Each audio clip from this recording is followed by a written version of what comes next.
Hello and welcome everyone, this is Adam from Critical Impact Gaming, and today I have actually a pretty cool draft league battle.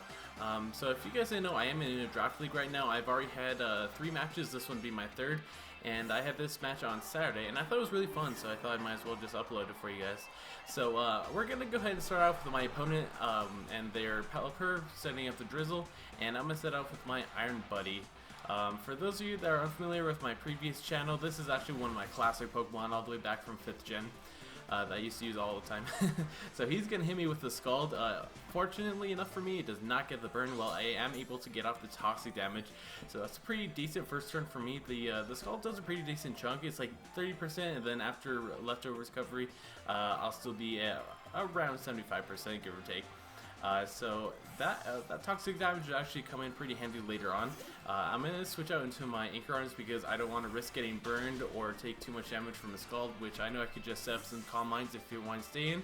But he doesn't. He actually just goes for the U-turn, making a little bit of safe play because now he has the advantage of coming in with whatever he wants. So my opponent actually decides to go to the Rabombi, which I already know right off the bat is a huge threat because it could definitely be, it could be Choice Specs, or it could be Life Orb, it could be Quiver Dance. There's so many different things that Rabombi can actually do.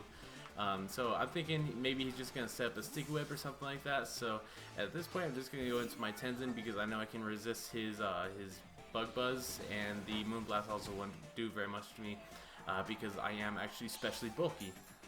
Or I might be physically bulky. Either way, I'm bulky. And that crit, as you can see, did nothing since I do quad resist the bug type stab. Now, at this point, I do take a little bit of a risk here because, as you'll see in just a little bit, he does actually have these ground-type Seismitoad. So, me going for the Thunder Wave right there was a little bit of a risk because he could switch into Seismitoad, not be affected by the Thunder Wave, and just fire off like a powerful Sludge Bomb or something like that, or Sludge Wave even. But fortunately enough for me, he actually goes into the Aldigrass, which I'm kind of unfamiliar with this Pokemon, so I don't really know what it does. I know it's pretty especially bulky. I think it has like base 120 or 130 special defense, something like that, but its HP is actually pretty low, so that's why it can't really take hits too well. As you'll see, I do fire off an Air Slash, and it does a pretty good chunk right there, about maybe 40 to 45%. And probably closer to 40. It is stab super effective, but I don't really have any investment in my special attack, and that did a lot of damage right there, just right off the bat. So I am going to go for the Air Slash because I do unfortunately have to be a little bit of an asshole here and go for the Para-Flinch combo. So I do apologize for that. I really don't like being that kind of guy. But this is a draft league tournament, so I gotta do what I gotta do to win. And I also have to try to win with the most amount of Pokemon left, like say if I do have 6 Pokemon left, then that'd leave me with a really high score for the tournament points. So I'm definitely trying to keep that as high as I can. So I'm going to go for the Air Slash one more time as my opponent just takes a minute or two to decide what they want to do here. And hopefully the Eldegoss doesn't break through the Paralysis or the Flinch on this next turn. What will the trainer do now?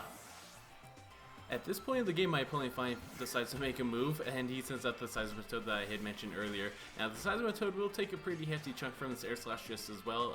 I'd say a little bit more than 25%, a little less than 30, you know, right in between there. So I'm going to go ahead and go into my Iron Buddy because, as I mentioned earlier, I am fearing the Sludge Bomb or Sludge Wave because I'm thinking this is probably just a special sweeper Seismitoad. He actually reveals the knockoff, which is actually very surprising for me.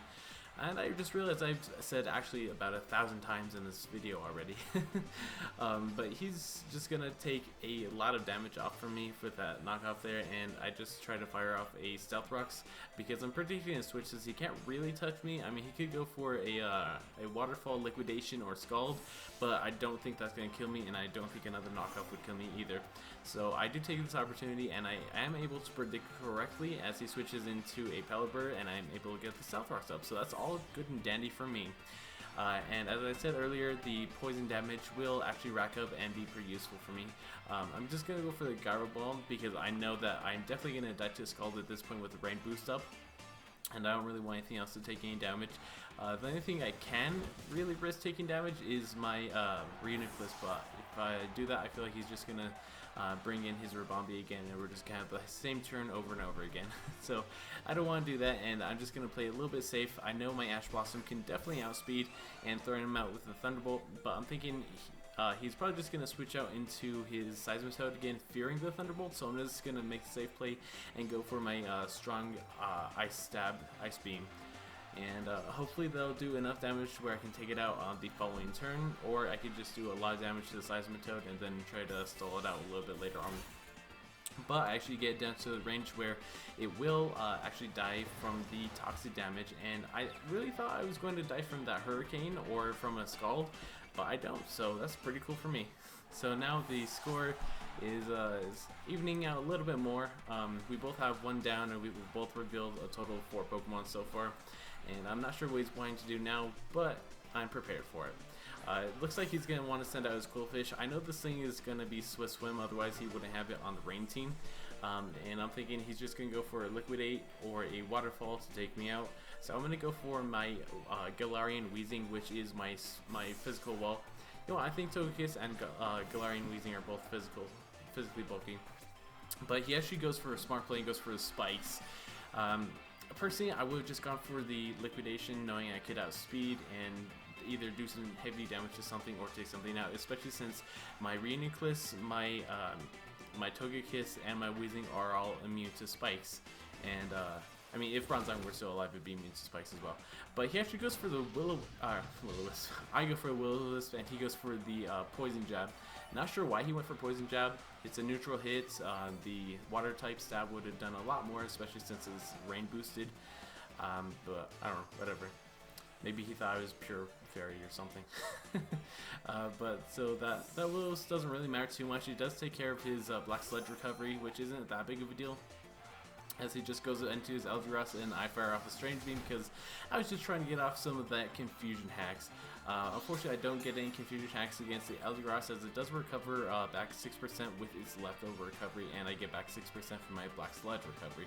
So I'm not really wanting to switch out just yet, because I feel like I could just go for 2 more Strange Beams as long as he gets paralyzed or something, and I could just take him out, or I could try to stall the Rain since the Pelipper is dead now. He won't be able to set up Rain again, since there's no Dynamaxing in this tournament. And this Eldegoss is actually going to be a little bit of a pain in the butt here, because I'm going to go for the Strange Beam. It doesn't do quite enough to take it out. It brings him down to the red, and he actually breaks through the paralysis and doesn't get confused by Strange Beam either. So he's able to get off that Aromatherapy, curing himself of the paralysis and also curing the Quillfish of the burn that I inflicted earlier.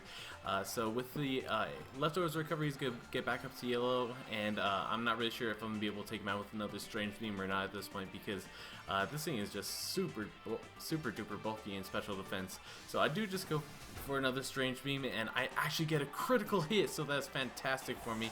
I definitely don't think I would have been able to take it out without that critical hit. I'd have to calc it, but I don't think it would have died without the crit. So the Rain finally dies out now, and he just brings in his Rabombi. I'm not entirely sure what he's wanting to do. I'm thinking maybe he doesn't know I have Fire Blast, and maybe he's just going to Quiver Dance and try to get some Moonblasts up. Something like that.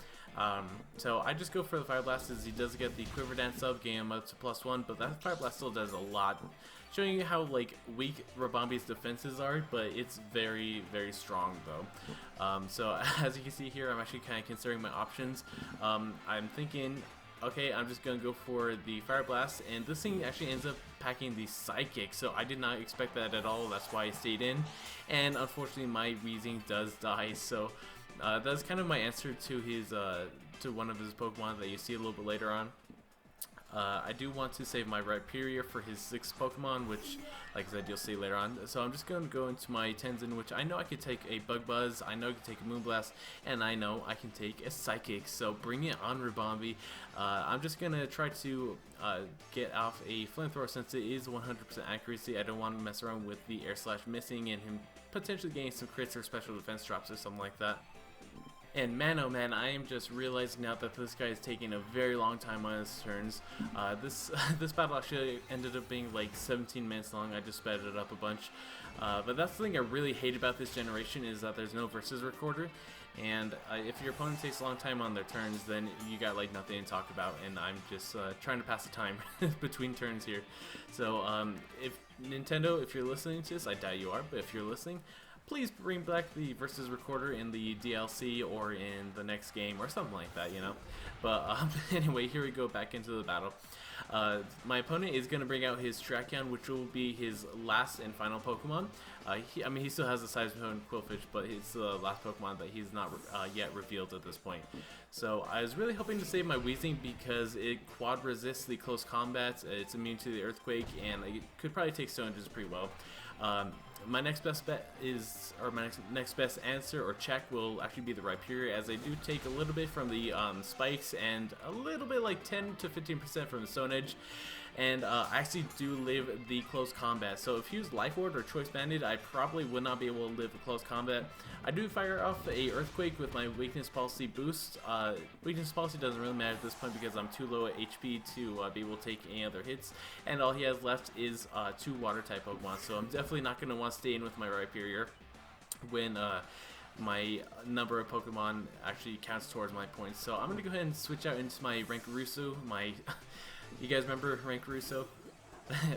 Barungaru was Jellicent. Hihidaruma was Darmanitan. I love those names. But I'm going to take the Liquidation fairly easily here. As I do fire off a Psychic. I was kind of debating whether I want to go for a Calm Mind or not, but I feel like I should just go for the full offense at this point. He does go for the knockoff. That brings me pretty low down to 68 HP. I feel like I could take another knockoff though, since it won't do double the damage because my item is already gone. But he actually goes for the stab base 100 Earthquake, and I actually survived with 2 HP, so I actually got very lucky there. If I didn't survive with that, then I mean, I could probably still go into my Frostlass or my Togekiss and take him out, but it just makes the battle a little bit more difficult for me. And he's going to go for an Earthquake one more time as I recover for the final time, and then I believe I just fire off a Psychic to take him out since I'm a comfortable level of HP. More or less to the point where even if he gets a critical hit with this next Earthquake, which he does not, fortunately enough for me, I should be able to live it either way. So I'm going to fire off that Psychic, take out the Seismitoad, and his last Pokemon is going to be the Quillfish, which, well, really can't do anything because my Pokemon all either outspeed or can take hits very easily and fire back an Oko move. In this situation, it's going to be Psychic from my Anchor Arms, Rankarusu. So, very good game to my opponent. I hope you had as much fun as I did, and I'll probably be uploading another 1 or 2 of these Draft League battles because they're pretty fun. But yeah, have a nice day, everyone. I hope you enjoyed, and yeah.